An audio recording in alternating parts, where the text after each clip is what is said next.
মান কানা আখিরু কালামিহি লা ইলাহা ইল্লাল্লাহ দাখালাল জান্নাহ।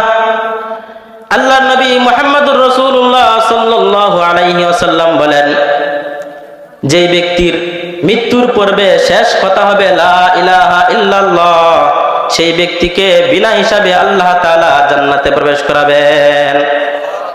এখান থেকে বুঝে আসলো, মৃত্যুর পূর্বে যদি কোনো ব্যক্তির জবান মোবারক দিয়ে কালেমা বের হয়, লা ইলাহা ইল্লাল্লাহ বের হয়, বুঝতে হবে তার মরণটা অনেক সুন্দর।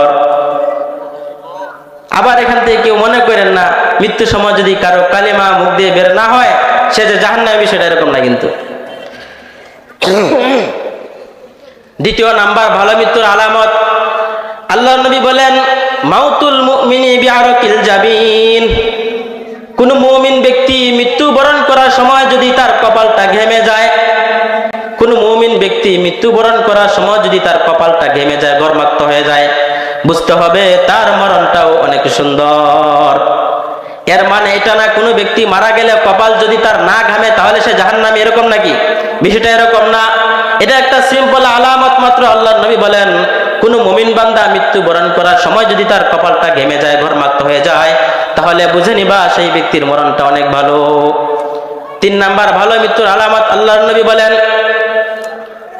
আল্লাহর নবী সাল্লাল্লাহু আলাইহি ওয়াসাল্লাম একবার সাহাবায়ে কেরামদেরকে জিজ্ঞাসা করলেন, মা তাউদ্দুনা শাহিদা ফিকুম।